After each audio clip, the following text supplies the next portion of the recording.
والد صاحب رحمۃ اللہ علیہ سے جب تحریک پاکستان چل رہی تھی جالندھر میں اخباری نمائندوں نے پوچھا تھا کہ پاکستان جا کر جب پاکستان بنے گا تو وہاں کا قانون کیسا ہوگا؟ تو والد صاحب نے فرمایا تھا کہ جیسے وہاں کے مسلمان ہوں گے ویسا وہاں کا قانون ہوگا. اگر مسلمان اسلامی قانون نافذ کریں گے تو اسلامی قانون نافذ ہوگا, اس میں سستی کریں گے تو اس میں بھی سستی ہو جائے گی. تو یہاں الحمدللہ مسلمانوں میں دین ہی کا جذبہ تھا اور فرقہ واریت کا بھی کوئی نام و نشان نہیں تھا. دیوبندی, بریلوی, شیعہ سنی, اہل حدیث اور غیر اہل حدیث, ان سب کے یہ نام ہی سننے میں نہیں آتے. شاذ و نادر. مجھے خوب وہ زمانہ یاد ہے کہ ایک ہی کراچی ہی میں مثلا سیرت طیبہ کا جلسہ ہو رہا تو ایک ہی گاڑی مولانا عبدالحامد بدایونی کو لے رہی ہے جو علماء بریلی کے سب میں بڑے ممتاز عالم دین تھے, وہی پھر والد صاحب کو لے رہی اسی گاڑی میں. پھر آگے جا کر ابن حسن جارجوی جو شیعہ تھے, کراچی یونیورسٹی میں لیکچرر تھے یا استاد تھے, ان کو لے رہی ہے. ایک اہل حدیث عالم دین تھے, ان کو لے رہی ہے. اور سیرت طیبہ کا جلسہ ہو رہا ہے, ایک ہی اسٹیج پر ان سب کی تقریریں ہو رہی ہیں. سیرت طیبہ میں اس کا گواہ ہوں. ایک دفعہ نہیں, پتہ نہیں کتنی مرتبہ. اپنا مسلک ہر ایک کا تھا.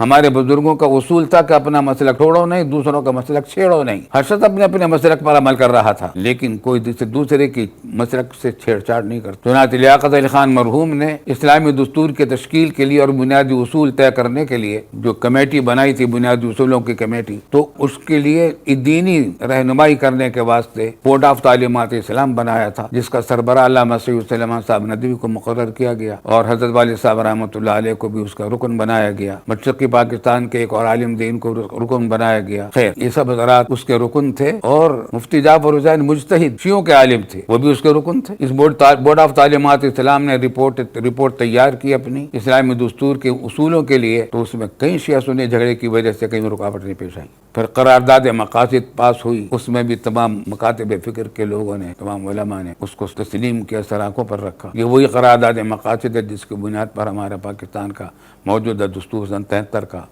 بنا ہے. 22 نکات مقرر کیے گئے 33 علماء کرام کے اتفاق سے.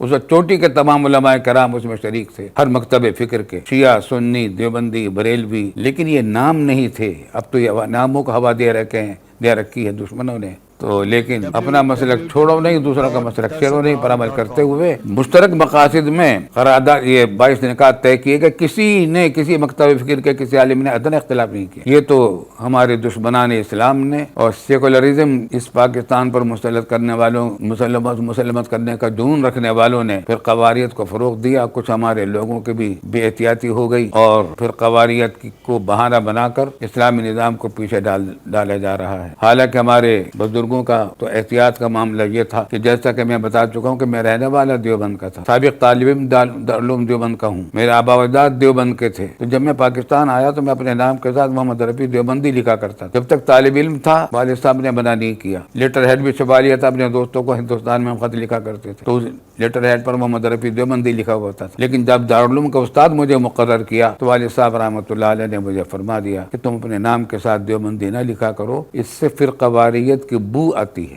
حتیٰ کہ میں دیوبند کا رہنے والا ہونے کے باوجود دیوبندی میں اپنے آپ کو اب نہیں لکھ. اس کے بعد سے پھر اپنے نام کے ساتھ میں محمد رفیع عثمانی لکھنے لگا. ہمارے بزرگ تو فرقہ واریت سے دور رہنے کے لیے اتنا اہتمام کرنے والے لوگ, اور اس زمانے کے تمام مکاتب فکر کے لوگوں میں یہی بات تھی. یہ تو بعد میں کچھ جذباتی لوگوں نے ہوا دی, کچھ دشمنوں نے ان کو اور چڑھایا اور ان کی حوصلہ افزائیاں کی, اور نتیجہ یہ کہ اب بہانہ بنا لیا کہ صاحب یہ بتاؤ کہ اسلامی نظام چاہتے ہو تو یہ بتاؤ کہ سنیوں کا اسلام چاہیے یا شیعوں کا, دیوبندیوں کا اسلام چاہیے یا بریلویوں کا, مقلدین کا اسلام چاہیے یا غیر مقلدین کا. حالانکہ اسلام ایک ہے, ہم سب مسلمان ہیں.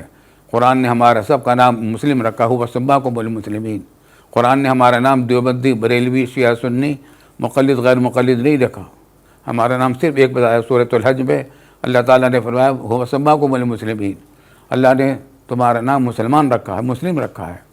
ہم سب مسلم ہیں الحمدللہ. ہم سب کا دین ایک ہے, منفعت ایک ہے, اس قوم کی نقصان بھی ایک ہی. سب کا نبی, دین بھی, ایمان بھی ایک, حرم پاک بھی, اللہ بھی, قرآن بھی ایک. کیا بڑی بات تھی ہوتے جو مسلمان بھی ایک. فرقہ بندی ہے کہیں اور کہیں ذاتیں ہیں, کیا زمانے میں پنپنے کی یہی باتیں ہیں.